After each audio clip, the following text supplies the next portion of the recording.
Muito obrigado, está contigo a palavra.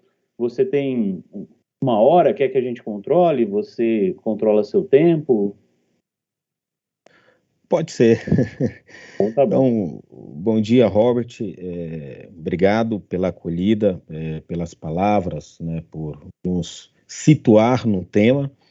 Eu queria dar bom dia também aqui aos participantes. Como nós somos poucos, penso que não há problema de aqui falarmos, né? Então temos o Altair, a Juliana, né, de Lorena, Maria Rita, também de Lorena, a professora Karen, aqui está Rafael Luiz, o Robert, né, que aqui nos apresenta, que faz a mediação desse nosso encontro, o Rodrigo, o Thales, o professor Walter Luiz Lara, olha aí, teólogo, né, e, bom, esses são os nossos participantes, ao menos que eu consigo visualizar.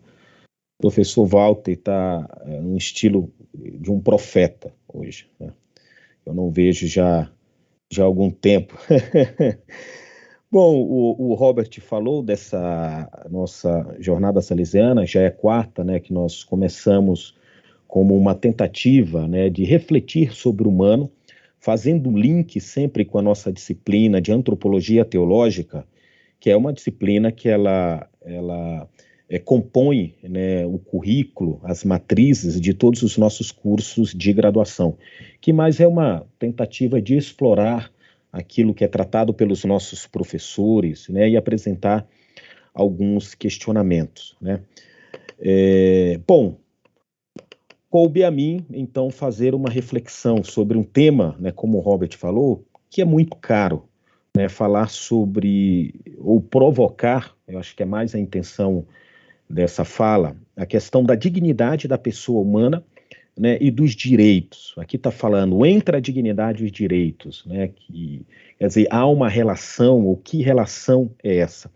Bom, acho que o primeiro ponto que eu queria aqui destacar é que nós estamos num campo muito minado das ciências humanas e das ciências sociais, né? Quando eu estou falando das ciências humanas, eu me refiro à filosofia, né, à psicologia, fundamentalmente também que trata desses assuntos. Quero trazer aqui a teologia, né, enquanto ciências sociais, né, a trazer a política, o próprio direito, que trabalha isso com muita propriedade no campo, né, da legislação ou do direito positivo, né, e que são ciências, como várias outras, que tratam de um assunto como esse, né?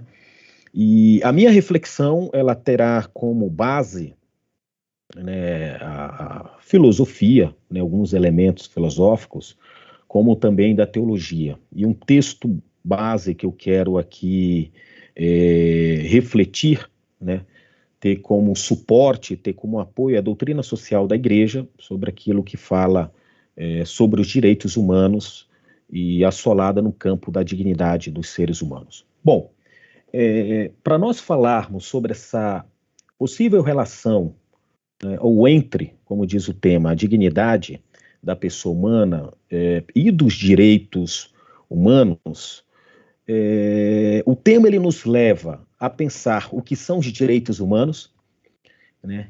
De onde que eles provêm ou como que eles surgem. Isso nos leva a entender ou compreender melhor sobre a dignidade do ser humano, em que sentido essa dignidade ela está em relação com direitos humanos ou direitos humanos em relação com a dignidade, ou como que elas dialogam, né? E com isso, aqui é um terreno em que tanto a dignidade quanto os direitos humanos estão fundamentados, que é na natureza humana. Então, no fundo, nossa reflexão é tentar falar um pouco sobre essa natureza que compõe o humano, de onde advém a dignidade do humano, que nós podemos compreender que essa dignidade é inata ao ser humano, enquanto os direitos são reconhecimentos ou afirmações sobre a dignidade humana, que diz da própria natureza do ser humano. Então é um meio bolado, né? É claro que aqui no campo da filosofia, quando nós falamos da natureza do humano, nós estamos falando sobre aquilo que compõe o humano, naquilo que é mais essencial do ser humano, né? Falar da natureza do humano é falar propriamente sobre o ser humano. E, inclusive, na disciplina de antropologia teológica, né, nós temos observado que a natureza humana ela se compõe por inúmeras faculdades. Né? Faculdades, aquilo que nós compreendemos que é inato ao ser humano, que pertence ao ser humano. Então, eu posso falar, né, que o ser humano ele é um ser político, social, uma vez que o ser humano ele tem a capacidade de se encontrar com o outro, de conviver com o outro, né, de manter uma relação com o outro, e à medida que ele mantém a relação com o outro, ele constrói o seu próprio ambiente, ele se organiza. E aí vem esse conceito, ou essa compreensão sobre aquilo que é política, né? Também da mesma coisa a economia, quer dizer, a capacidade do humano de organizar seu próprio ambiente, né, de administrar o seu próprio ambiente no convívio com o outro. Então, eu posso dizer que o ser humano ele está inclinado à convivência com os outros, né? Essa inclinação, numa maneira própria de falar de filosofia da Grécia Antiga, essa inclinação quer dizer da própria faculdade, a tendência que ele tem. Essa tendência é algo natural do ser humano, né? Então, a dimensão sociopolítica, ela compõe a natureza do humano. Eu posso falar também que o ser humano ele é um ser estético, né? No sentido em que o ser humano ele observa as coisas, ele contempla as coisas, ele desenvolve a sua capacidade sensitiva, né? A sua capacidade de percepção sensitiva, o gosto pelas coisas, né? Ele se encanta pelo belo das coisas, ou seja, existe uma relação muito própria que também passa pelo campo emocional do ser humano em se aproximar e manter uma relação muito íntima com as coisas. E assim vão, quer dizer, nós temos inúmeras capacidades. Uma, e que inclusive é aqui muito explorado pela teologia, que é a capacidade de transcendência. O ser humano, ele transcende. Transcender significa ir além da sua própria condição, inclusive condição material. Ir além. A capacidade de transcendência é uma capacidade do ser humano ir em busca constante de algo, né, que esteja muito além do seu próprio espaço, do seu próprio habitat. O ser humano, naturalmente, ele transcende as coisas. E aqui é um campo muito minado da experiência de fé, da experiência de crença, de onde o ser humano, ele ao transcender, ele busca conhecer as coisas para encontrar a verdade. Então, a capacidade de transcendência, ela, fundamentalmente, ela tem como fim a busca constante pelo conhecimento das coisas, né? Que isso se dá também no campo emotivo, isso se dá também numa faculdade racional e assim por diante. Bom, o racional, a própria faculdade do ser humano de ser racional, né, de emitir juízo sobre as coisas, né, pelo seu potencial intelectivo que ele tem. Bom, eu estou falando dessas faculdades humanas, como tem várias outras, posso me referir só mais uma aqui, como eu posso falar que o ser humano é um ser ético-moral, né, porque constantemente o ser humano ele está em relação com os valores, né, que estão impressos nas coisas. Nas coisas eu me refiro à natureza, no outro, na convivência, nos valores que são criados entre os seres humanos, ou no próprio valor que é ditado ao ser humano no seu intelecto. Aqui, Santo Agostinho e Tomás de Aquino, né, tem muito a falar sobre isso, né? Então, essa capacidade de juízo que o ser humano tem, própria da sua capacidade racional, onde se dá, né, o campo valorativo, e o campo valorativo está sempre na dimensão da relação. Você não pode ter um campo valorativo a não ser no campo de relação com o outro. Bom, por que eu estou falando tudo isso? Porque para nós falarmos da dignidade do ser humano, nós temos que minimamente discorrer, né, sobre o que compõe a natureza humana. E a dignidade do humano é como se fosse uma expressão daquilo que é mais salutar, daquilo que é próprio do ser humano.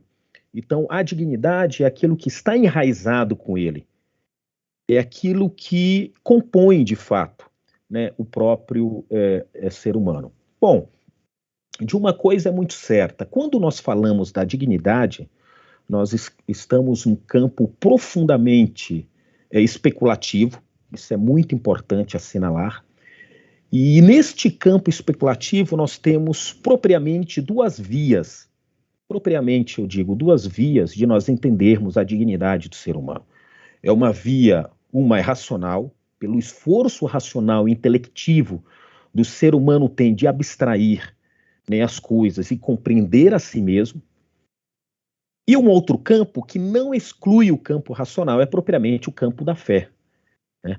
Eu posso falar que a dignidade do ser humano, ela se constitui, e aqui é uma faculdade primordial, é um componente primordial da natureza do humano, que dá potencial à sua dignidade, é a sua capacidade de ser livre. Então, o ser humano é livre.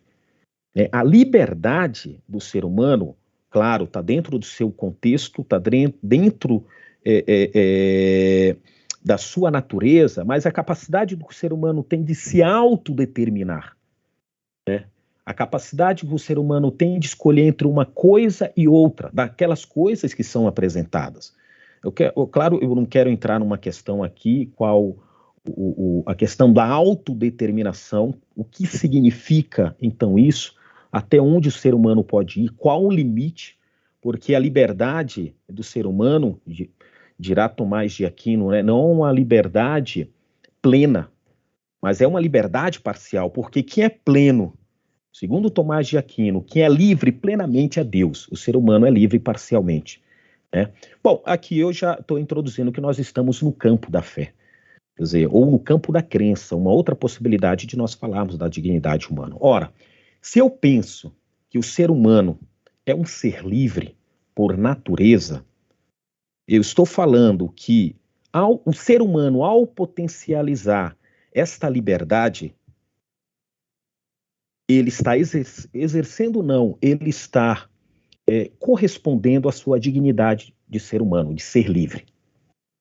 Quando eu digo que o ser humano é um ser racional e ele potencializa a sua capacidade de juízo, eu estou falando que o ser humano ele está agindo de acordo com a sua dignidade. Ele não pode ser coagido de não pensar, de não emitir juízo. Isso é interessante. Ele pode até ser coagido, mas isso não pode ferir o que é próprio dele, né? Então vejam, o que eu estou querendo aqui falar que a dignidade humana ela está assolada na natureza humana. E a natureza humana é um campo extremamente especulativo. E repito, isso dá por um esforço puramente racional de compreendermos quem nós somos, né, como também, e com o suporte da razão, também entramos no campo da fé. Ora, no campo da fé, eu posso dizer que o maior, o fundamento de falar que o ser humano ele é digno porque ele é filho de Deus. Aqui o professor Walter Lara poderia explorar muito bem isso, quer dizer, o que é que significa portar a natureza divina? O ser humano ele vem de Deus, né? O ser humano ele foi criado. Eu posso falar, olha, por que o ser humano ele comporta uma dignidade? Porque ele foi criado por Deus e um dom fundamental ao ser criado por Deus é manter uma relação com esse ser criador que é divino. Uma das primeiras vocações do ser humano é manter a relação com aquele que o criou. Quer dizer, o Antigo Testamento está povoado dessa relação. Deus cria o humano e estabelece com ele uma relação. Ora o ser humano se aproxima, ora ele se afasta. Quer dizer, dentro dessa relação de aproximação e afastamento, né, do humano de Deus, aí nós temos toda uma dinâmica, né, de vida, de cultura, de sociedade, de leis, de preceitos, de valores, dentro de uma relação entre Deus e o humano. Isso é impressionante, né? O Antigo Testamento vai traduzir, apresentar essa experiência do ser humano com Deus. Mas aí comporta, quer dizer, dentro de uma dimensão de fé, desse ser criador, né, dentro dessa cultura judaica, dentro da cultura cristã, quer dizer, o ser humano ele é digno porque ele é filho de Deus. E aí, se Deus nos fez a sua imagem e semelhança, assim como diz o texto bíblico, quer dizer, o que significa a imagem e semelhança de Deus?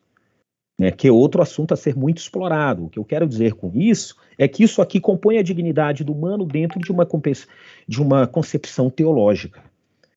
Se a filosofia ela pode falar que ser livre e potencializar a liberdade, exercer, estar no campo da dignidade do humano, eu posso dizer que no campo teológico, o ser humano, por ser criado por Deus, e Deus é um ser extremamente livre, o ser humano, ele contém a liberdade. Olha que interessante, né? Se Deus é plenamente livre e ele é criador do humano, o humano também, ele porta a liberdade. Como eu falei no início, não uma liberdade plena como a de Deus, mas uma liberdade que permite dentro da sua natureza humana. Tá? Bom, até aqui eu estou querendo trazer provocações para falar da dignidade dentro do campo da natureza humana e a questão dos direitos humanos. Questão dos direitos humanos. Eu sei que uma temática que o Robert, inclusive, gosta muito, né? Mas, em geral, claro, os professores de antropologia teológica. Eu posso falar que os direitos humanos são uma expressão da dignidade do humano. Ou deveriam ser. O fato é que quando nós falamos de direitos humanos, nós estamos também no campo minado das ciências humanas e nós estamos no campo minado das ciências sociais.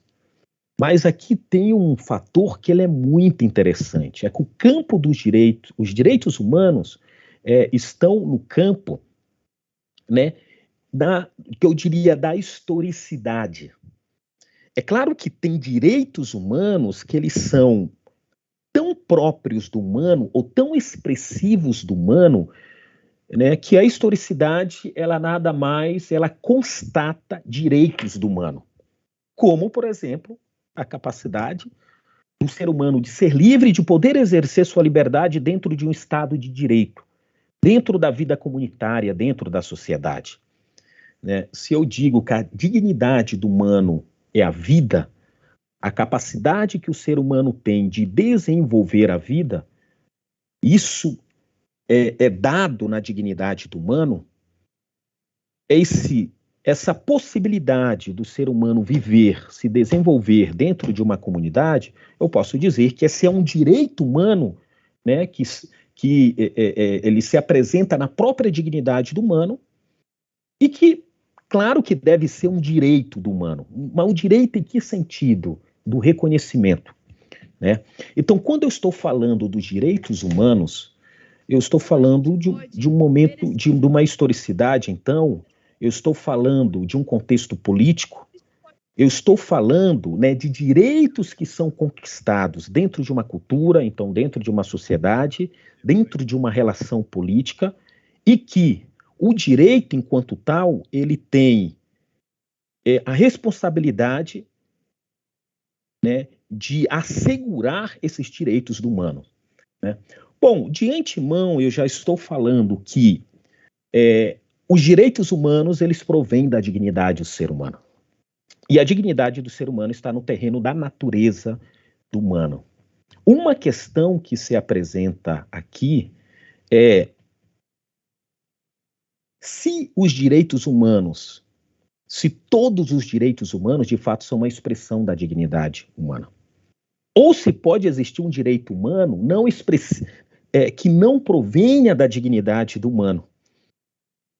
Ou a dignidade humana, ela tem, né, um arcabouço assim, tão pleno e ao mesmo tempo tão amplo, né, que iremos levar séculos para nós identificarmos, compreendermos e aceitarmos os direitos dos humanos. É muito interessante. Portanto, os direitos humanos é uma construção histórica. mas com uma observação. Ela é uma construção histórica enquanto reconhecimento social, pensando numa comunidade onde o ser humano ele se situa, né? Porque os direitos, se eles têm base na dignidade, nós poderíamos pensar como uma coisa quase que praticamente mecânica. Mas o ser humano ele vai se compreendendo também à medida em que ele vive com os outros. Ele vai se compreendendo na medida do tempo. Então, o tempo vai revelando. E nós poderíamos pensar por que hoje nós temos direitos ou nós reconhecemos direitos não reconhecidos há muito tempo. Eu volto à questão. Aqui, não é que a dignidade humana não fale, é também por uma questão, porque o próprio ser humano ele passa a se conhecer e conhecer o outro. E à medida que ele se conhece e conhece o outro, ele identifica direitos próprios, né, no seu campo subjetivo e intersubjetivo. Bom, essa é eu diria assim, o ponto que eu acho fundamental, então. Os direitos humanos entendidos enquanto uma construção histórica e expressão da dignidade humana, e a dignidade humana, ela se assola, ela se fundamenta, né, no campo da natureza humana. Bom, o que a doutrina social, aqui eu fiz um comentário para fazer essa relação, o que propriamente, né, a doutrina social da igreja, ela nos fala a respeito, né? Quanto doutrina social, enquanto um campo, né, minado de reflexão da igreja, que pensa humano, né, e com base em todo o entorno onde ele se localiza. Tá? Eu acho que a primeira coisa, não a primeira coisa que o documento apresenta, não que os vários documentos apresentam, mas eu vejo que aquilo que é fundamental na doutrina social da igreja, que a busca constante que o homem tem pelos direitos humanos é um esforço muito legítimo de compreender a própria dignidade humana. Olha que interessante, né? Isso já nos leva a entender que a compreensão da dignidade humana ela é um campo minado. É um campo que deve ser muito explorado. Portanto, não só a filosofia ela se ocupa, né, de pensar, de especular sobre a natureza humana. Então, se hoje nós buscamos tanto legitimar, né, ou buscamos tanto compreender os direitos do humano, é porque nós estamos numa ação muito legítima de compreender necessariamente quem nós somos. Isso significa que o ser humano ele não se compreende completamente. Isso não é pleno, né? Então, eu vejo como um ponto fundamental que nos apresenta a doutrina social da igreja, né? E que quanto mais, né, os direitos humanos eles são reconhecidos, né, mais a dignidade humana ela é promovida e ela é também reconhecida. É muito interessante. Então, quanto mais os direitos humanos eles são reconhecidos, mais a dignidade humana também é compreendida e reconhecida. E tem um elemento também muito interessante, né, da doutrina social da igreja, né, que nos fala que o seguinte, né, que a raiz dos direitos do homem, né, deve ser buscada na dignidade que pertence a cada pessoa humana. Ou seja, qual que é a fonte de entender a dignidade do humano para que nós possamos compreender os direitos humanos? É a própria pessoa humana. É a própria pessoa humana.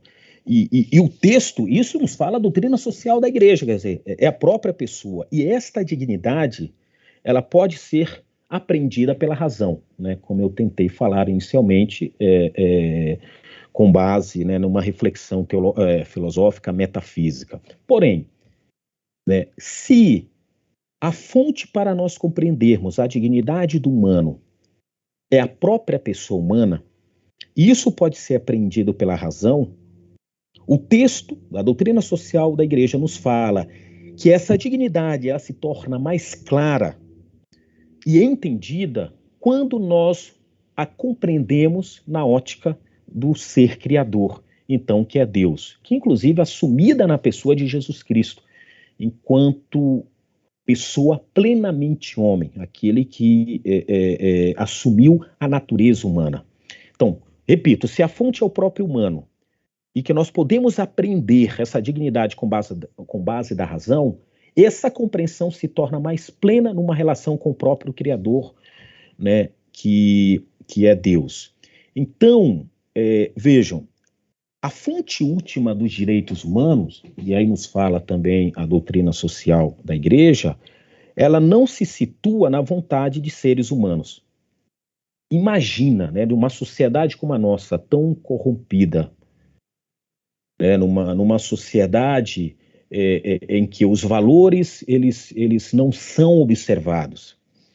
Imagina se a fonte dos direitos humanos ela pudesse ali ter como raiz a mera vontade dos seres humanos. Então, uma mera vontade dos seres humanos não é fonte para nós reconhecermos direitos humanos.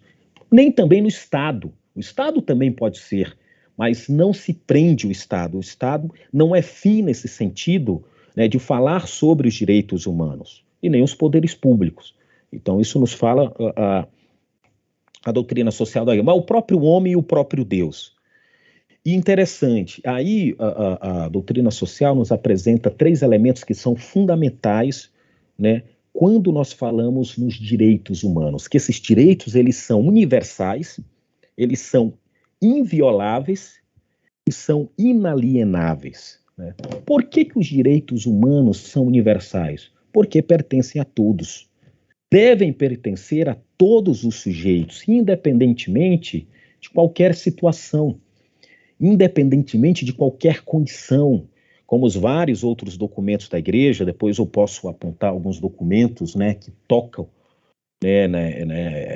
nessa reflexão sobre a dignidade humana, quer dizer, independentemente de cor, de raça, de crença, quer dizer, os direitos humanos, eles são universais, ou seja, pertencem a todos.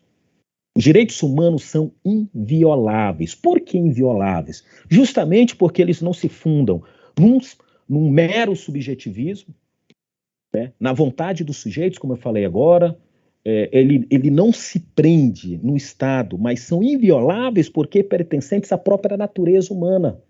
Ou seja, então os direitos humanos eles devem ser invioláveis porque eles provêm da dignidade, daquilo que fala da natureza do ser humano. E eles são inalienáveis porque não podem ser corrompidos. Esses direitos humanos, eles não podem ser privados do humano. Então, essas 3 características, elas são, né, aqui fundamentais para nós compreendermos os direitos humanos. Então, universalidade, inviolabilidade, né, e a dimensão de ser inalienável, tá? Então, quando eu estou falando dessas 3 características, uma coisa que é muito importante nessa nossa reflexão é que os direitos humanos, eles devem ser assegurados não em partes, né, mas na sua totalidade. Quer dizer, não dá para compreender o ser humano no campo da parcialidade em relação à observância dos direitos, né, que devem ser garantidos a eles. O que nós observamos hoje muito na nossa sociedade, inclusive com muitos discursos sobre direitos humanos, é que alguns direitos são garantidos, outros não. Então, se eu falo, segundo a doutrina social da Igreja, né, que os direitos humanos eles são universais, invioláveis e inalienáveis, eu não posso aceitar que esses direitos sejam assegurados em partes, mas na sua totalidade. Então, se eu quero promover ao humano os direitos, né, que são próprios do ser humano, que provém da sua dignidade humana, então eu tenho que promover esses direitos na sua totalidade. Né? Então, no fundo, os direitos humanos, eles satisfazem, né, as necessidades que são essenciais dos homens, ou devem satisfazer. Né? E essas necessidades, elas são materiais e espirituais. Aqui nós poderíamos dar vários exemplos no campo material do direito humano, como, por exemplo, o direito ao trabalho, né? Construir a sua própria vida, família, educação dos filhos, educação, como, por exemplo, o direito à cultura, do desenvolvimento cultural, né, enquanto valores que ali estão impressos e que constituem e que dão sentido à própria existência do ser humano, que é o valor espiritual. Então, disso tudo, a questão da universalidade, ela marca, né, os direitos humanos, porque deve ser garantido todos os direitos a todos os humanos, né, e com isso, se há uma universalidade, eu estou no campo da indivisibilidade, né? Então, princípios também fundamentais que falam dos direitos humanos, né? Tem um documento, né, do João Paulo II, chamado Centésimos Anos, em que, né, aqui o Papa João Paulo II, ele aponta, né, os principais direitos do humano, entre vários direitos, mas aqui ele aponta os principais. Eu vou descrever alguns aqui, né, que eu destaco de maior importância para a nossa fala. Então, primeiro, o direito à vida. O ser humano tem direito à vida. Tem direito ao nascimento, né?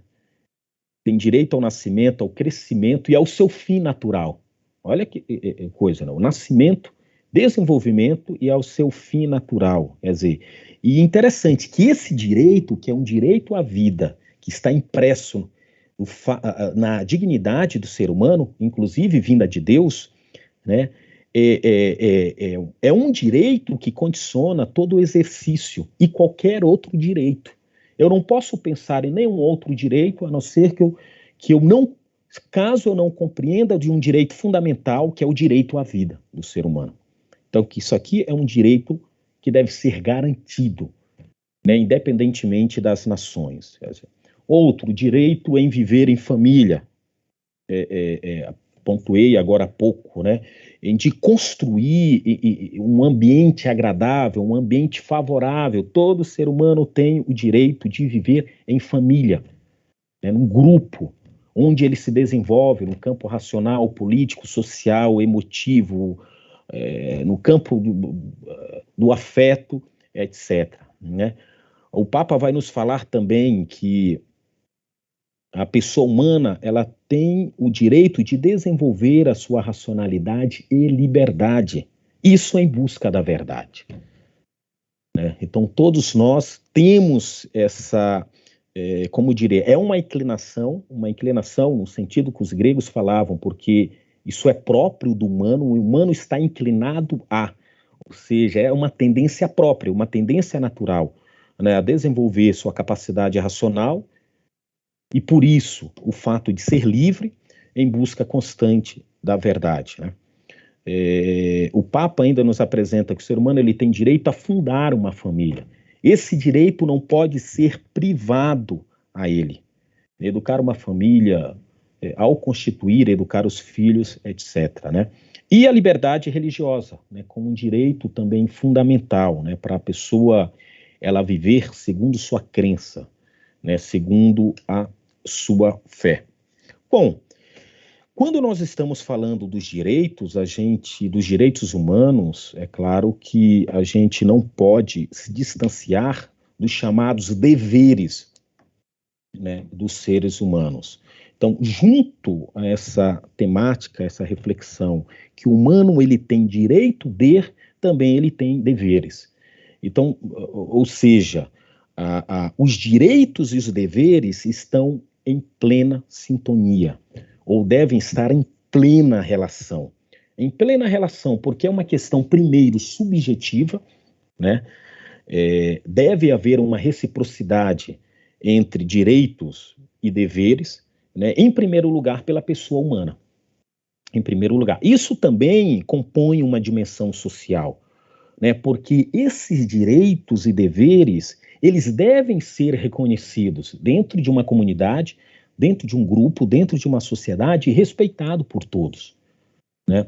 Eu acho muito interessante que o documento, a doutrina social da igreja, quando fala sobre os direitos humanos, vai falar que aquele que busca constantemente seus direitos, né, que reivindica por tudo aquilo que é próprio e que deve ser garantido a ele, mas não cumpre os seus deveres, né, ou seja, não tem uma relação de responsabilidade com esses direitos, é como uma pessoa que com uma mão constrói um edifício e com a outra destrói ao mesmo tempo. Ao mesmo tempo que você constrói e você destrói. Quer dizer, o fato de ter direito legitima o que é próprio do humano, e isso o leva a uma relação de responsabilidade com as coisas. A relação de responsabilidade, o ser humano entra no campo dos deveres humanos, e isso deve ser assegurado por ele, né? E aqui nós falamos, procurei falar o tempo todo, então, do campo dos direitos e dos deveres, né? A doutrina explora mais um pouquinho, que é muito interessante, que vai nos falar também que os direitos humanos, né, ou o campo dos direitos humanos, ele se expande também ao direito dos povos e das nações. Por que o direito dos povos e das nações? Porque quando nós falamos do humano, nós estamos falando numa relação que é fundamental no humano, que é a sua capacidade de se relacionar com o outro. E o outro que é diferente, o alter, né? O outro que é diferente a ele. Ora, o outro que é diferente a ele, o ser humano, ele o respeita, ele constrói uma relação, ele constrói valores, normas ali são garantidas para que essa relação ela seja saudável. Então, o campo dos direitos humanos não está só referido à pessoa humana enquanto na sua singularidade, mas também no campo da sua vida comunitária. Isto quer dizer, o campo dos direitos humanos se expande, né, no campo dos povos, né, das nações humanas, né, e entendendo que aquilo que propriamente é verdadeiro para o homem, e uma vez que este ser humano ele constrói comunidade, então é verdadeiro também para os povos, né, porque o ser humano ele é um ser profundamente cultural. Né, ele carrega esses valores que compõem o seu habitat, que compõem o seu ethos, né, se podemos assim falar. Ora, se nós estamos falando então dos direitos que vão muito além da pessoa humana na sua singularidade, mas nós estamos falando de uma comunidade humana, né, que ela é criada e desenvolvida, né, por pessoas humanas que têm direitos próprios e inatos. Então, estou falando aqui de um direito que transcende humano e propriamente os povos. Né? Então, estou falando aqui de um direito internacional que deve dar base, que deve dar segurança para que os povos também sejam respeitados. Vejam, né? O humano ele tem direito. Ao ter direito, ele se relaciona com o outro. E ele identifica o próprio direito dado a ele e do outro. Mas esse ser humano ele constrói uma comunidade. Essa comunidade também ela está no campo dos direitos humanos, porque a comunidade ela se expressa, né, enquanto direitos do humano. Então aqui também eu falo de um direito internacional, porque os direitos humanos também pressupõem as comunidades, né, pressupõem os povos. O que isso nos leva a dizer? Que os direitos dos povos devem ser respeitados. Né? Caso contrário, nós não teríamos elemento de uma vida de harmonia com os outros povos, né, bem-sucedida, de uma relação amigável com os outros povos, né, de identificar nesses povos a liberdade, ao mesmo tempo, né, a garantia de direitos que outros povos também eles devem portar. Então isso é construção da paz, né, do bem viver, do respeito entre esses direitos. Então a paz, ela aqui, ou bem viver entre as nações, ela não é fruto só de direitos do homem, como eu falei na sua singularidade, mas do respeito aos direitos, né, dos povos, principalmente o direito à independência. que é um valor tão caro aos povos. Então, um povo, uma comunidade tem direito a ser livre, tem direito a ser independente. Quando eu estou falando no campo de direitos, então, dentro de uma harmonia entre as várias civilizações, eu tenho que respeitar esse direito, que é um direito dos povos, tá? Então, fundamentalmente, né, quais seriam os direitos de uma nação? Aquilo que a gente conhece, que é próprio, né, das ciências sociais, né? Uma nação, enquanto expressão dos direitos humanos. Por que a expressão dos direitos humanos? Porque a nação é composta, né, de cidadãos, de pessoas, né, que têm uma cultura própria. Então, direitos de uma nação, direito à própria existência, é um direito de uma nação. Direito esse que deve ser respeitado pelas outras nações, né? O direito à língua, né? O direito à terra, né? O direito à cultura, por exemplo, né? O direito em o humano edificar o próprio humano, não, a cultura ou aquele povo edificar o seu próprio futuro. Então, aqui são direitos que devem ser garantidos aos povos, porque tais povos são expressão dos direitos humanos, tá? Uma questão que é muito delicada, né, quando nós falamos aqui dos direitos humanos, em que esses direitos transcendem os humanos, porque esses humanos, eles compõem uma comunidade. Portanto, nós estamos falando de direitos de povos, né, de comunidades que devem ser respeitadas. A relação delicada é a ordem internacional aqui, ou da relação entre os povos, as comunidades, ela requer um equilíbrio muito grande entre aquilo que é particular e aquilo que é universal. Quer dizer, o fato de ser particular, ou as particularidades de uma nação, não podem, ou pelo menos não deveriam, destoar ou romper com aquilo que é valor universal. Então aqui a gente entra que é num debate também que é muito minado, né? Muito minado, o que é contextualizado e aquilo que é universal. O que é particular e o que deve ser garantido para todos. Né? Então é uma relação muito truncada.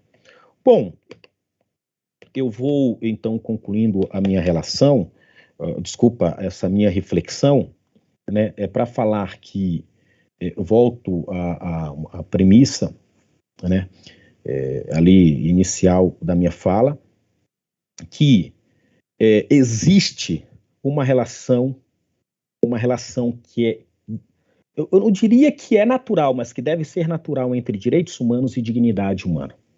Né? Os direitos humanos estão fundados na dignidade do humano, porque a dignidade humana está no campo da natureza do humano.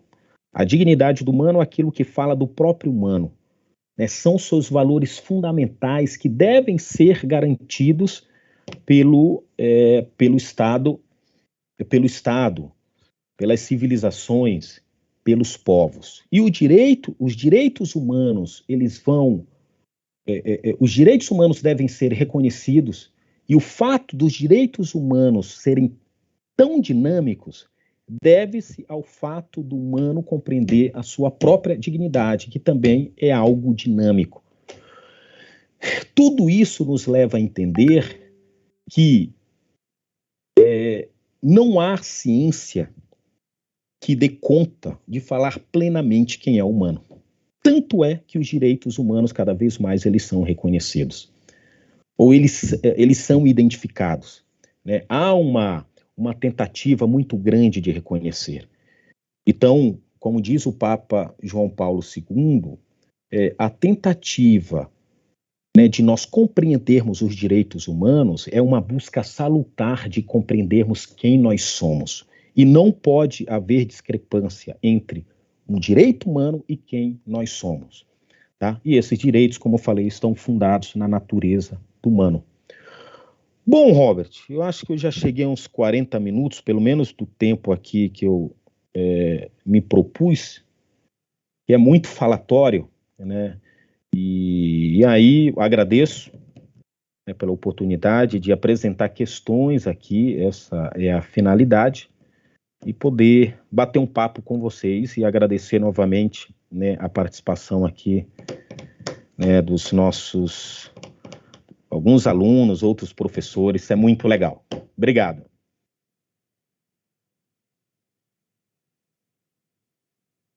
Muito obrigado, ao professor Antônio Wardson, por essa introdução, né, ao tema, um recorte aí a partir de tantas ciências, só um filósofo mesmo, né, para conseguir trazer todos esses pensamentos e resumi-los, né, numa primeira introdução, uma abordagem, e acho que torna interessante, porque vai criando em nós mais questionamentos, né? Acho que esse é o intuito mesmo, né, de dialogarmos agora a partir das provocações feitas, e é interessante que desde o início você falou, trago essa abordagem a partir da teologia, né, da filosofia, e que nos leva a, principalmente se aqui tiver alguém de outra área, e acho que é interessante que se manifeste, né, a entender, perceber e reconhecer o leque imenso que são os direitos humanos, né? E veja, você também trouxe, né, Antônio, a partir da doutrina social da Igreja, uma doutrina social da Igreja que incorpora conceitos, inclusive da Declaração Universal dos Direitos Humanos. Correto. Né? Que quando você fala da universalidade, da inviolabilidade dos direitos como inalienáveis, né? São questões que desde a Declaração de Viena, feita para que se concretizasse a Declaração dos Direitos Humanos, né, são reforçados ali essas três características dos direitos humanos em nível internacional, né? Então, acho que isso mostra como a Igreja dialoga com a sociedade e não se aliena ao ponto, desculpem, de não permitir que seja uma defesa em comum, né? Aí, quando você fala depois da universalidade dos direitos, né, de que todos nós temos direitos e por isso já deveríamos ter garantia, por garantia a dignidade, nos lembra também todo o escrito de Hannah Arendt, quando ela fala, ou faz até mesmo a sua construção a partir daquele julgamento de Eichmann e tantos outros textos, como A Condição Humana, né? E depois que o Celso Laffer traz isso para o direito, né, num texto dele muito bacana, em diálogo com a Hannah Arendt, ou explicando a condição humana a partir da ótica também da sociologia e da filosofia do direito. Então, nos dá esse leque, ou sua fala nos fez recordar isso. E quando você... E aí termino só esse pequeno compilado da sua fala, e que me motivou a trazer alguns apontamentos, e abrimos para um debate. Quando você fala que quanto mais direitos humanos são reconhecidos, mais a dignidade humana deveria, né, ser reconhecida. E aí, isso, até na visão do direito, é uma fala que nos leva a pensar, né, quanto mais os direitos humanos forem efetivados, né, mais, de fato, nós teremos uma dignidade humana efetivamente respeitada, promovida, né? Porque, por um exemplo, os estados reconhecem alguns direitos humanos, mas não efetivam. Nós temos direito à saúde no Brasil. Nós estamos nesse pandemônio por causa de uma pandemia. Pandemônio e pandemia é um outro texto, né, do Boaventura, salvo engano, né? Então, nos leva, de fato, a sua fala, a criar esses questionamentos, né, e vemos que os direitos humanos, e aí, já que lembrei do Boaventura, eles devem estar atrelados a uma hermenêutica da suspeita, que é como você começou a sua fala, trazendo inclusive alguns questionamentos, né? Se a dignidade da pessoa humana é igual para todos, né? Se só pelo fato de ser, por ter defesa da dignidade, estamos com relação à natureza humana, ok, mas o Boaventura pergunta isso num livro dele, né? A dignidade da pessoa humana, ela é assegurada a todos, né? E, de fato, a dignidade da pessoa humana é da mesma forma defendida em todos os lugares? Ou seria essa a solução? Né? Para nós, que somos um povo latino, é igual, por exemplo, para quem mora lá na África, ou para quem mora em outros países da Ásia, né? Então, só alguns apontamentos, assim, provocados por você, viu, Antônio? E que na sua fala fui também fazendo esta construção. Vamos aqui, então, ver se alguém traz alguma uma contribuição, uma inquietação, uma pergunta, né, professor Antônio Wardson, para que você possa também dialogar. Se não tiver, eu já preparo uma aqui, não tem problema. Então, se Tranquilo, alguém Robert. tiver alguma pergunta, por favor, levante a mão aí, ou pode já abrir o microfone e falar. Se puder abrir a câmera também, né? Ou no chat, né, pessoal? No chat Também também. coloquem no chat, caso não queira abrir a câmera, né? Pode pôr no chat. Não se esqueçam de preencher a lista de presença. A Juliana acabou de pôr ali no chat também, né? Então não se esqueçam de preencher. Pois Robert, não, o Antônio. pessoal vai pensando numa questão, um breve comentário sobre isso que você falou, né? Claro. Sobre a questão direitos humanos e dignidade humana. Né? Quando nós falamos do campo da universalidade, quer dizer, direitos que devem ser garantidos a todos, partindo-se do pressuposto que nós temos faculdades, características, podemos falar dessa maneira, que são inatas ao ser humano. Se nós temos uma natureza que ela é peculiar a todo ser humano, né, não há como direitos não serem garantidos uma vez que a natureza seja só uma. Ou seja, isso nos quer dizer que, no fundo, os direitos humanos eles deveriam ser nada mais uma expressão daquilo que é inato ao ser humano. Não é aquilo que é inato ao indivíduo. É interessante, porque quando nós estamos falando do indivíduo, nós estamos falando de um sujeito singular na história, na sociedade e na cultura, que tem uma construção de valores, que tem normas, etc. Então, não estou falando do indivíduo em particular, eu estou falando do ser humano, enquanto aquele que tem uma natureza que ela é universal. Ou seja, se a natureza do humano é universal, e de fato o é, não poderia ser diferente, né?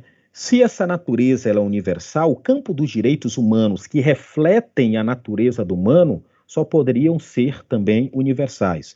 E aqui, Robert, eu até abri aqui no campo mais prático, para nós entendermos, né, o que poderiam ser esses direitos. Eu estou com a Gaudium et Spes, que é um texto brilhante que fala sobre os direitos humanos.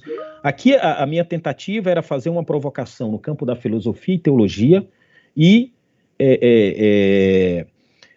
ter como base a doutrina social da igreja, e não explorar vários outros textos, documentos da igreja, do magistério, senão iríamos muito longe. Mas eu estou com um documento aqui aberto, que nos diz o seguinte, no seu número 26, né? Não fala assim, simultaneamente, aumenta a consciência eminente da dignidade da pessoa humana, por ser superior a todas as coisas e os seus direitos e deveres serem universais e invioláveis.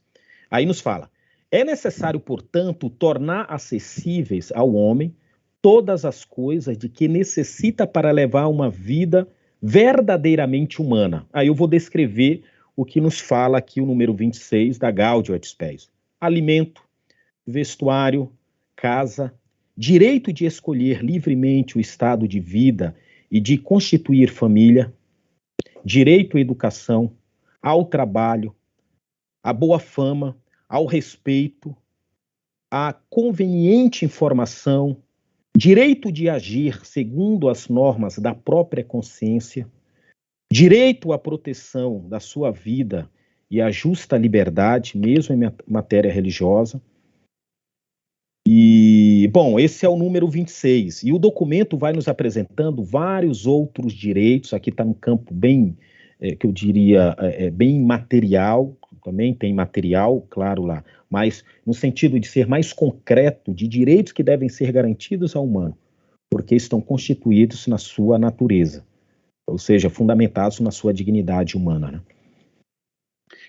E é interessante, viu, Antônio, você traz a Gaudium, né, um documento fruto do Concílio Vaticano II, que depois reverbera alguns desses direitos até no compêndio da doutrina social da Igreja, né, e ao olharmos a função social da igreja, né, que é a provocação que faz a doutrina social, né, não com esse termo função social, mas o agir social, ou seja, a igreja na sociedade, né, a própria doutrina social também vai pedir, que ela tem que fazer, ao olharmos para todos esses direitos, inclusive relacionado à economia, ao trabalho, ao bem-estar, à proteção da dignidade, ela deve fazer um movimento de anúncio para que todo o povo de Deus e a sociedade saiba dos seus direitos, e de denúncia. Correto. Aquilo que não está sendo efetivado para o povo deve ser denunciado para que seja. Isso não tem nada a ver com comunismo, socialismo, como algumas visões deturpadas acabam vindo afirmar. É um pedido que a própria igreja faz no seu documento do compêndio, né? Então, é interessante olhar para Gaudium, mas é interessante também nos questionarmos como cristãos, o que nós estamos fazendo para anunciar esses direitos e denunciar. Porque não adianta, ao mesmo tempo, denunciar se no estado em que estamos inseridos como igreja, no caso o Brasil, não tiver elencado na sua Constituição ou na lei infraconstitucional os direitos que nós temos aquilo que nós temos por direito. E ao olharmos para aquilo que nós temos por direito, como igreja, temos o dever de denunciar, olha, está faltando para o povo comida, está faltando para o povo saúde, está faltando para o povo acesso à educação, né? E aí, como igreja, ou a gente dá a mão para aquilo que está sendo uma injustiça social, e aí me lembra até um texto do padre Ronaldo Zacarias, né, na introdução à ética teológica, que ele vai dizer, direitos humanos para além da mera retórica ingênua e estéril. Porque, ou seja, a gente fica nessa retórica de que é direito, é bonito, está na igreja, ou a gente de fato vai para a sociedade e fala, ó, aqui, como igreja, está faltando esse direito, né? Então, isso é uma ação puramente cristã e católica também, né? Então, a sua resposta, né, me fez também lembrar desse quesito, né? Tá bem, Antônio? Senão a gente fica dialogando aqui, né? Vamos abrir um espaço aí para o pessoal, se alguém quiser trazer algum questionamento, alguma dúvida, alguma discordância, até mesmo daquilo que falei, do que o Antônio falou, né? Claro, sem dúvida. Vamos aproveitar esse espaço. Enquanto o pessoal vai formulando, o pessoal está um pouco tímido, não tem problema. Você falou da educação, né, Robert? Eu lembrei de um documento que também é do Concílio Vaticano II, que chama-se A Gravissimos Educationes, né? É o documento lá do Paulo VI que fala o ser humano, independentemente da sua condição, né, qualquer que seja ele, sabendo que ele goza, né, dos direitos inalienáveis, da dignidade do ser humano, ele tem direito à educação. A educação, ela é um direito básico que deve ser garantido a todo ser humano.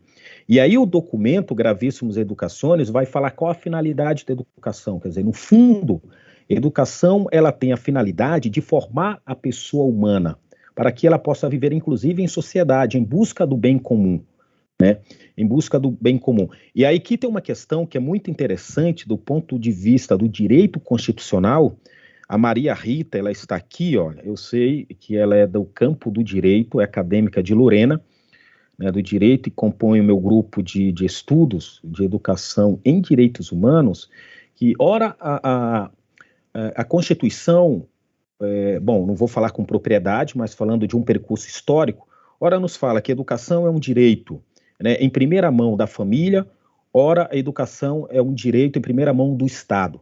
Este documento da igreja, que é a Gravissimum Educationes, ele fala que a educação é um direito primordial da família. E aí a família tem um dever primeiro de educar os filhos.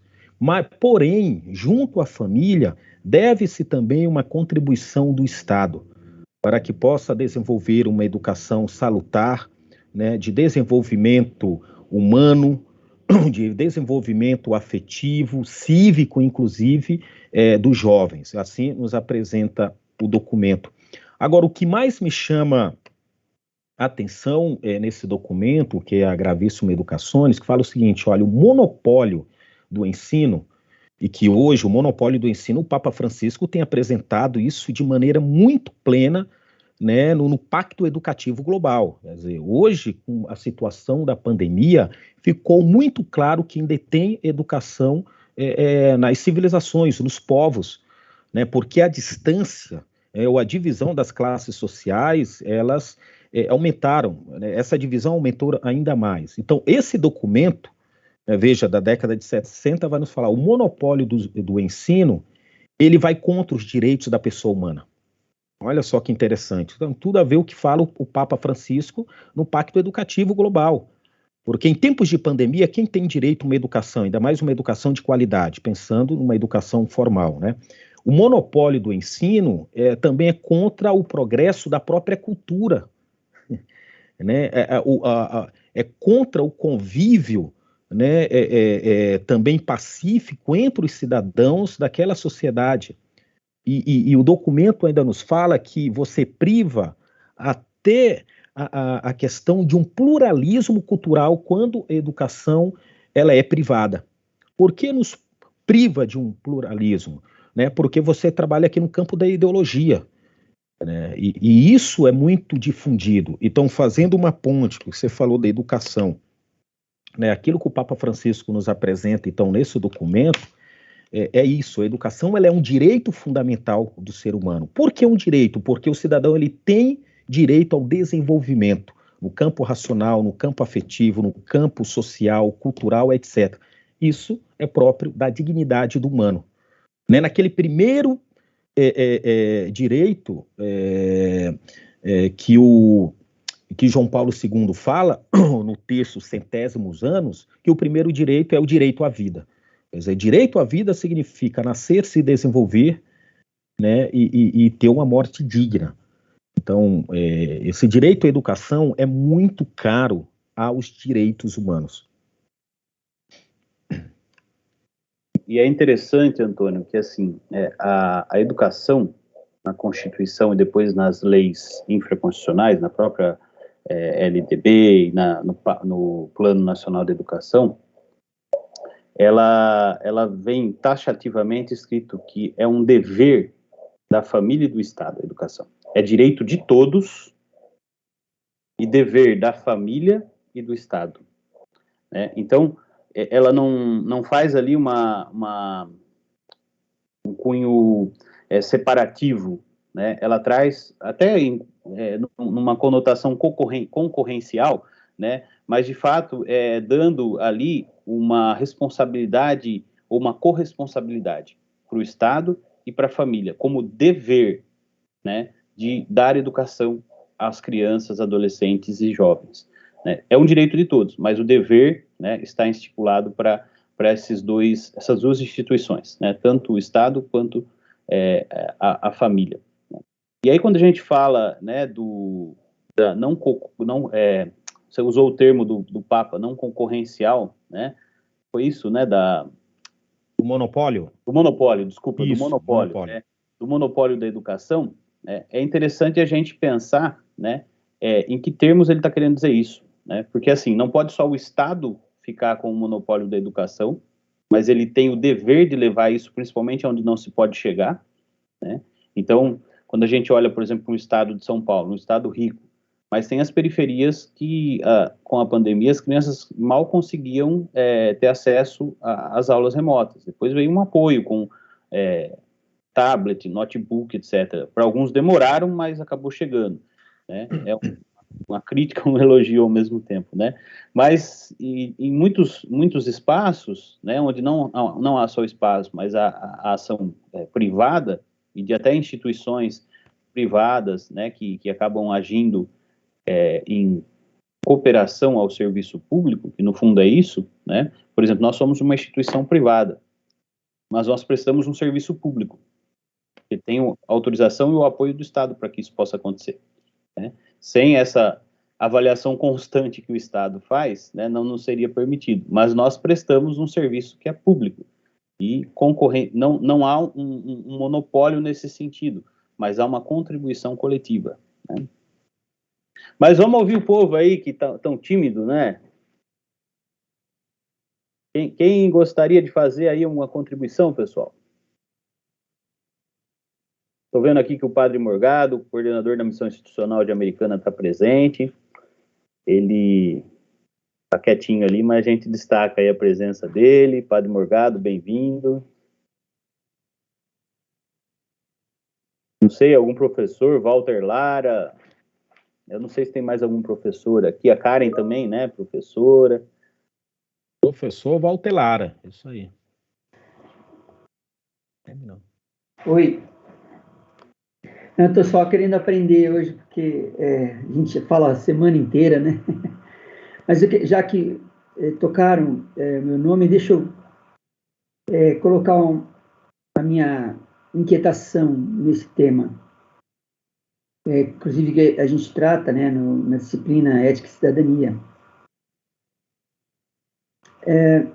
Embora, é claro, a fala do professor Varso tem priorizado hoje um tópico, um foco, né? Hoje eu vou falar mais assim, a inquietação que eu sinto na minha existência de décadas, na nossa, né, de lutas, a gente sentia um grande retrocesso nessa temática, né? Eu já tive momentos em sala de aula que tive a graça de dizer quão é ridículo o racismo, quão é ridículo o preconceito contra a mulher, quão é ridículo os preconceitos de gênero contra a comunidade LGBT, que mais. E saudava isso e achava que o grande desafio seria a discriminação que a gente tem com animais, o planeta em geral. O grande desafio na questão de direitos era superar a visão restrita de direitos humanos e ir em direção a direitos mais extra-humanos e fazer voltar ao Gênesis, né? Ao Gênesis mais do que o Gênesis 1, o Gênesis 2, cuidar do jardim. Mais do que o Gênesis 1, dominar, ou controlar, ou administrar, que também é positivo, uma determinada ótica, pensar no Gênesis 2, que é cuidar do jardim. Mas, infelizmente, a gente, de novo, volta ao umbigo humano, do antropocentrismo, mas não o antropocentrismo daquele ao qual o Papa se refere, né? Na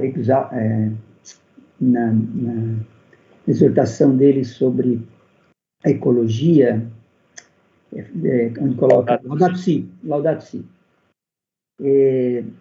que ele diz que uma coisa não está desassociada da outra, né? A preocupação com o humano e a preocupação com a Terra, o planeta, a ecologia. É uma pena que a gente tenha retrocedido nisso. Veja aí a discussão sobre o marco temporal de humanos, nossos irmãos indígenas. Veja aí a questão da Amazônia, veja aí a questão, enfim, é um retrocesso. E aqui eu retomo e concluo, minha inquietação acho que o Vargas foi muito feliz em mostrar a construção histórica, né, dos direitos humanos, que eu vejo que a luta pelos direitos humanos, ela se afirmou bastante com esse conceito de direitos humanos na modernidade, sobretudo a partir da Revolução Francesa, mas também depois da Segunda Guerra Mundial, né?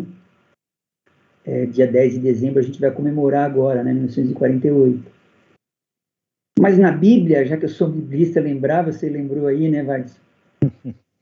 Não com esse nome, não com essa ótica, mas numa ótica, não, portanto, não racionalista, mas a partir do hino batismal, por exemplo, paulino, o pré-paulino, de Gálatas 3, 26, 28, que a gente está estudando agora no meio da Bíblia. Aliás, está fazendo 50 anos, né? A proposta do mês da Bíblia, de estudos bíblicos no mês de setembro, já é antiga, né?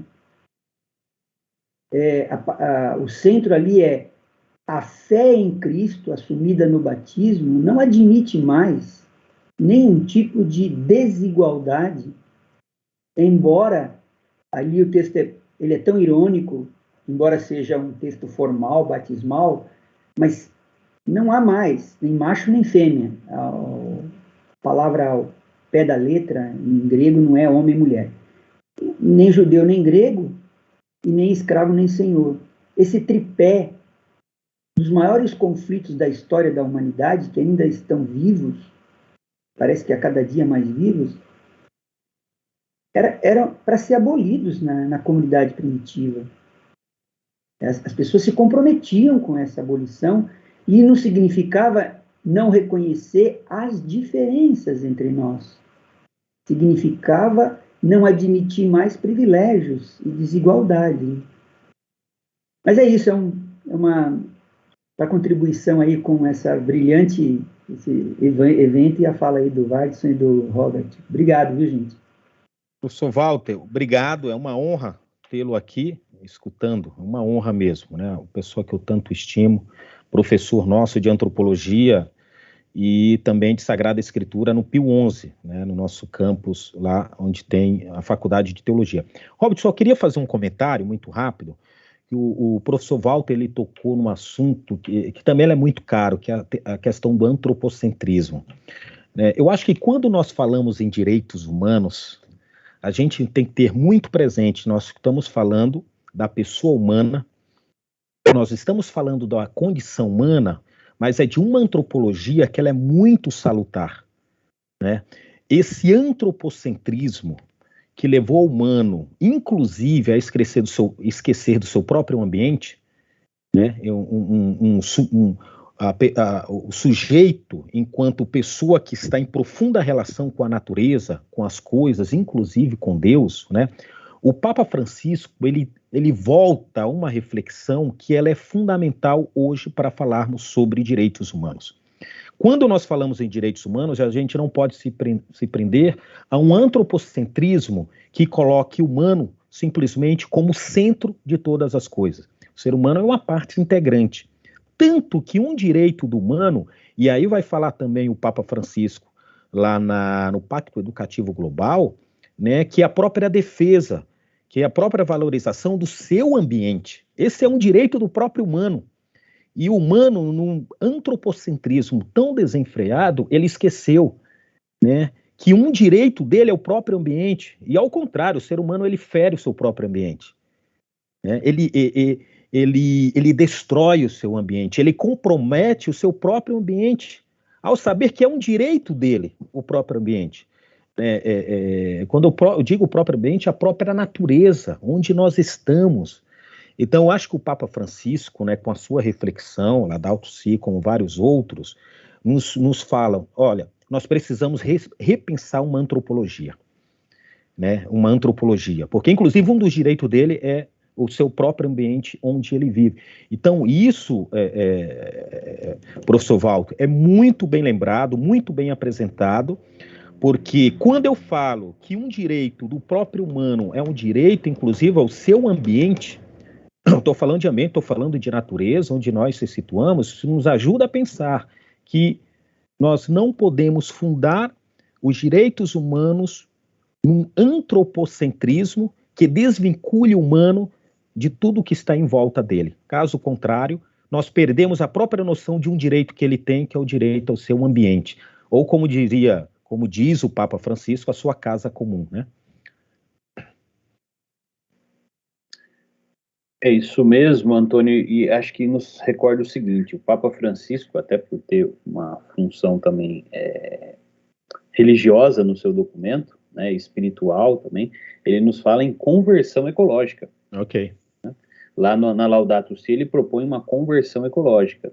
Né? Se lá na Evangelii Gaudium era falado em conversão eclesial, né, na Laudato Si ele fala da conversão ecológica. E aí depois na Fratelli Tutti ele vai falar de uma conversão sistêmica, né, para que a gente possa também nos reconhecermos como irmãos. Então é pedagógico esse magistério do Papa Francisco nesse sentido, né, de nos levar.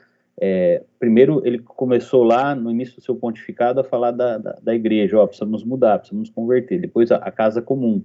Depois agora, como irmãos, a fraternidade, né? E os cientistas já chamam essa era em que vivemos de antropoceno, né? Que é a forma que o ser humano vem deteriorando a Terra. Então, é mais uma vez a comprovação do casamento das propostas, né, eclesiais com aquilo que a sociedade vem vivendo e que, no fundo, por detrás, vem a defesa da dignidade do ser humano nessa casa comum em que estamos inseridos, né? Muito bom, obrigado, professor Walter, pela participação. Mais alguém? Pelo chat, pessoal. Valeu. Valeu, professor. Não sei, mais alguém pelo chat? O Rodrigo pergunta ali, né? Eu não pertenço a nenhuma instituição na hora de preencher o formulário. Não tem problema, Rodrigo. Coloca ali comunidade externa ou algum coletivo que você faça parte, né? É importante você pôr seu e-mail para também a gente depois poder entrar em contato, mandar o recado. E aí, mais alguém, pessoal? Algum aluno? O Antônio, você citou alguém que é do direito aqui, ó. Eu não lembro quem que é. Maria Rita? Foi a Maria Rita, mas ela está muito quietinha aqui. Então, Maria Rita, pode falar aí, ó. Da Faculdade de Direito de Lorena. Isso, fale o que você achou.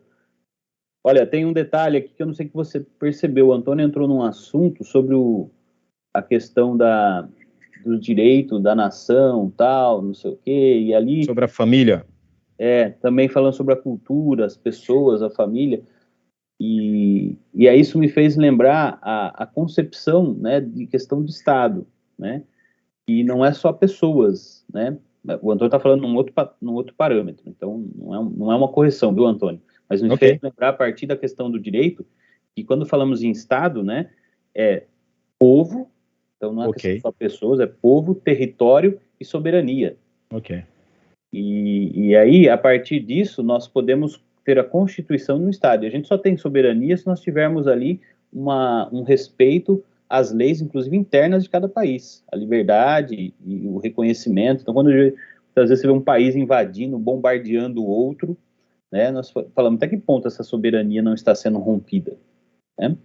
Quando nós temos ali o território invadido e desrespeitado, né, veja, os territórios internamente, nós temos a invasão dos territórios indígenas pelo agronegócio, às vezes pelo próprio governo com a questão da demarcação. O Walter lembrou da questão do marco legal, né, que tem que o judiciário mais uma vez interferir por causa do desgoverno feito pelo representante do poder executivo, né?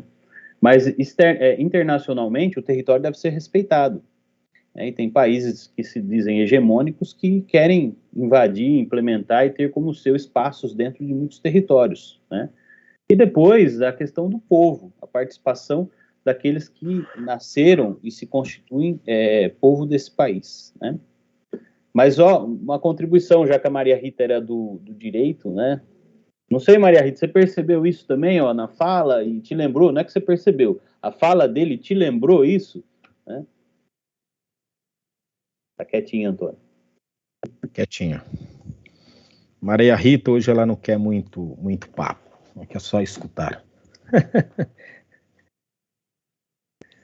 Bom, eu não sei se ninguém mais, Antônio, acho que você pode passar por uma consideração final, né? Senão também a gente fica com esse silêncio, o povo não está interagindo, né? Eu agradeço o Walter, né, pela interação. Não sei se o Padre Morgado quer falar alguma coisa, como CMI, né? Mas não necessariamente sobre o assunto, mas como salesiano participante aqui. Fique à vontade, Padre. Senão a gente pode passar para a finalização aqui com o Antônio.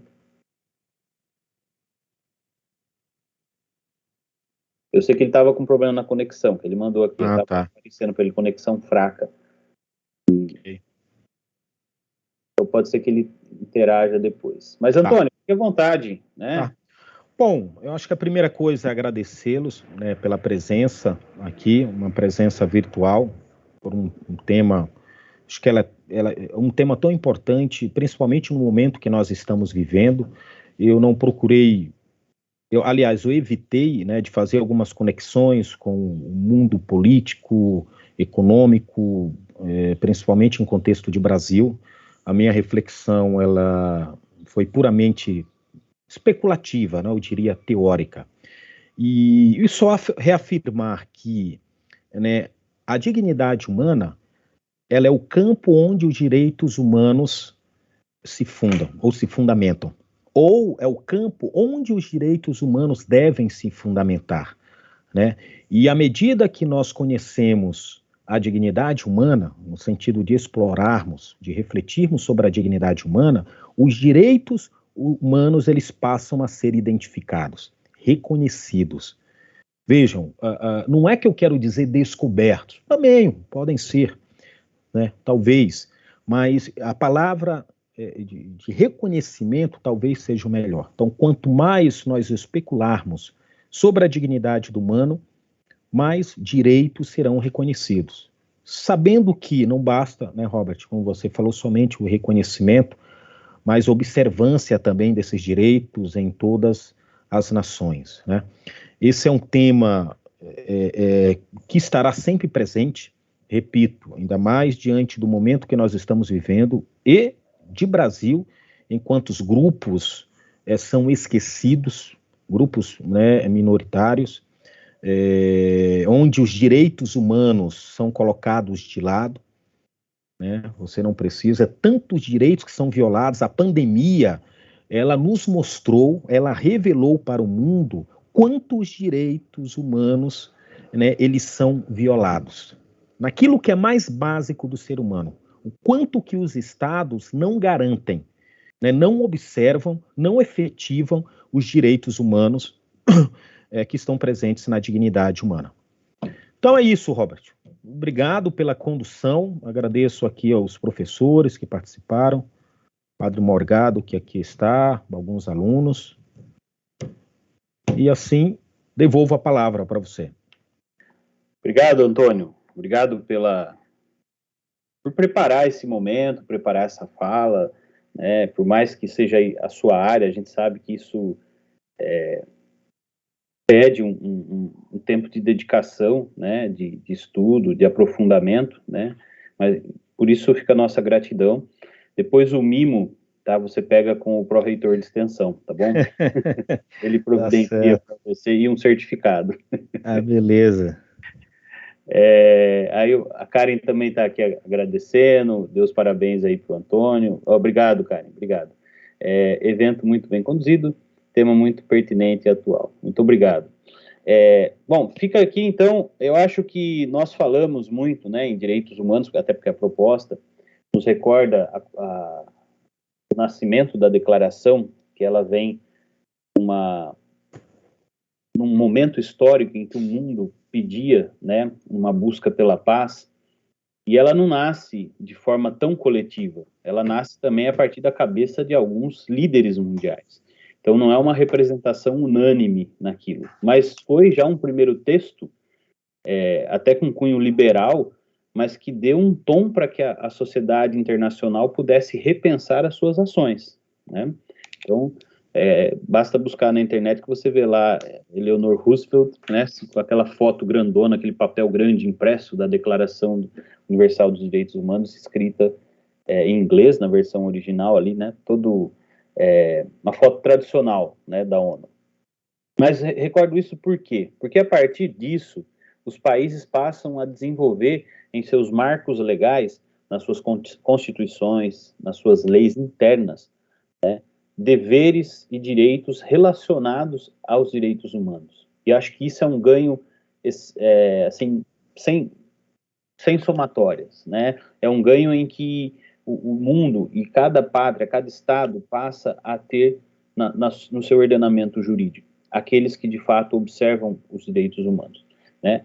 Então acho que falar sobre isso nos leva também a olhar com um olhar filosófico, antropológico, mas também de cunho da sociologia do direito, em ver como isso reverbera hoje nas nossas sociedades, né? Então não podemos parar de falar sobre um assunto tão pertinente. Inclusive o Unisal, né, ele faz parte, através do Núcleo de Educação em Direitos Humanos, Étnico, Racial e Ambiental, de um grupo, né, ou respondendo a pareceres do Ministério da Educação, mas são grupos que estão dentro do guarda-chuva da ação dos direitos humanos, né? Nós fazemos porque tem uma norma do MEC que exige, mas nós fazemos por acreditarmos também filosoficamente que isso dá resultado. Então, mais do que só uma mesa, ou mais do que várias discussões, o Unisal também tem, através das suas portarias, respondendo aos pareceres do Ministério da Educação e também dando efetividade ao seu propósito filosófico, né, esses núcleos que no dia a dia, na prática, deveriam também efetivar os direitos humanos, né, através de discussões como essas, ou parcerias, ou ações. Então, vejam, nós temos vários caminhos em que estamos inseridos e atuantes, né, ou temos como oportunidades de atuação. Então, fica o convite para aqueles que são alunos também a se aproximarem desses núcleos, dessas frentes de trabalho, né, não obstante também a pastoral que está inserida nas realidades locais com as suas ações. Né. Então, feito essa finalização, né, quero agradecer mais uma vez o professor Antônio, agradecer também pelo convite, né, como a gente está em casa, ele era o palestrante, me convidou para mediar, então eu agradeço ele pelo convite que ele me fez por mediar. Acontece, né, Robert? Acontece, é assim mesmo, né? Entre os nossos a gente faz assim, né? Então, obrigado, Antônio, pela confiança, parabéns mais uma vez. Aos que estão aqui, não deixe de preencher a lista de presença, né? Até uma próxima, fiquem com Deus, bom almoço, né? Se não se vacinou, não se esqueça de vacinar, se não tomou a segunda dose, agende em tempo, para que, se Deus quiser, logo a gente possa estar com a casa cheia, festejando e trocando experiências na educação, né, e de vida. Valeu, pessoal. Um abraço. Tudo de bom. Um abraço. Tchau, tchau. Obrigado.